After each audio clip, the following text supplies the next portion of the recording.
Welcome back to the program. 2 weeks ago, Mohawk TV reported that the Olympic torch relay will come through Kahnawake. It has since been confirmed that former Olympic gold medalist Alwyn Morris will run with the torch through the heart of the community. Regan, you spoke with Alwyn. Can you give us some of those details? Yeah, well, it's going to come right up in 2 seconds, but I will tell you that it was a very heart-to-heart conversation, not only about the torch relay, but about his Olympic career and you know, more in depth. So take a look.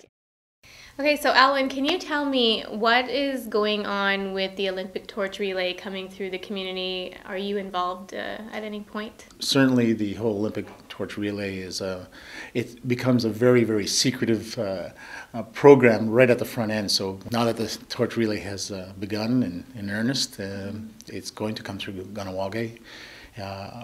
I'm running with the torch on the 8th of December, so the torch will be coming through the community at some point on the 8th. I think those schedules are still going to be finalized within the next 2 weeks, probably. I think a great thing for this type of event to happen in the territory, and certainly the fact is, you know, many young people back in '88 remember the flame coming through, and they've experienced something that was very unique. And so here's another generation of people potentially coming through to experience the torch relay. Are you the only one that's going to be running with the torch? Are you handing it off to somebody? Oh, yes. I mean, it's being given to me. I have no idea.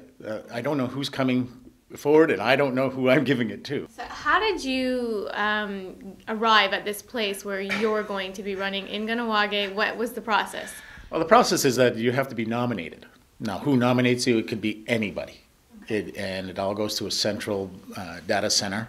And at that point, they go through every one of the nominees, and there's a selection committee that gets put in place, and they go ahead and select people. I was asked where I would like to go, and I said immediately at home. You know, I've always maintained that I think this is part of where I'm from, and obviously I want to be here when it comes through. So what does it feel like?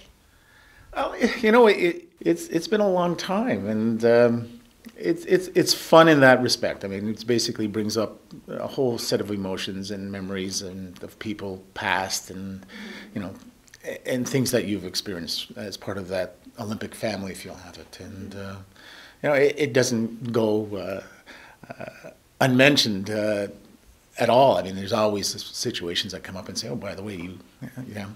So I think, you know, I mean, I had my 15 minutes of fame. It's beyond that now. Kind of like the claim to fame, though. Yeah, that's a scary thought, isn't it? Well, you know, in a small community, it's something to really be proud of. Before I ask you this last question, where do you keep your gold medal? My gold medal is at the Smithsonian Institute Museum, the Museum of the Native American in Washington, in the Forum, or that whole corridor. I was asked if I would lend it to the museum, and I said, yeah, sure.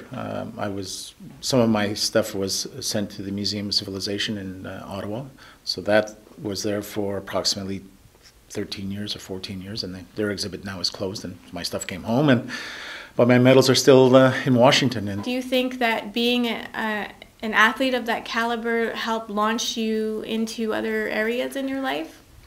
Sure, it opened doors. It opens all kinds of doors. It's which doors you want to go through. Again, you can walk in the door, but then you got to perform, right? I mean, it's commonplace. What do you think about this controversy over the Olympics being held in BC and some of the Native issues that seem somewhat outstanding? Yes, those issues are here. Are they going to be resolved because there's something that's brought on to sort of piggyback to the Olympic Games? Probably not. I mean, we didn't see the war end in Afghanistan because of the boycott in '80. We didn't see that. I mean, we had, you know, major countries boycotting, and so I don't think it's going to resolve them.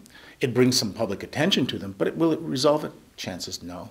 I think there are other ways in which to resolve some of those major issues. They don't go away, but there are other ways.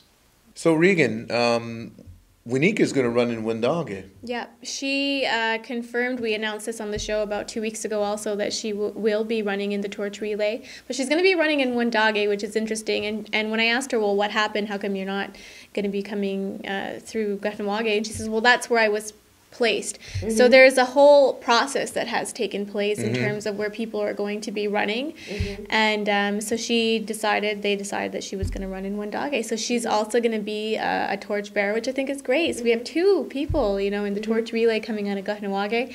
And who knows, there may be a 3rd or 4th. There's nothing been confirmed, as Alwyn said in the interview that you just watched. Things are pretty secretive. And there was no release that Alwyn was actually going to be running in the torch relay. I had to dig and pry and have it come out. So hopefully we can get something from the Mohawk Council of Kahnawake to confirm some more details as to what the community will be doing. Are we going to be hosting something, or people expected to go line the highways? You know what I mean? We haven't heard anything from them yet, so maybe shortly we will. But yeah, so it's early December 8th, I believe it's going to come through the community. Very cool. Yeah, so be prepared. Cool. Yeah. All right. So part of history, once again. Okay. So don't go away. We'll be back with more right here on Sawana Aorihwa.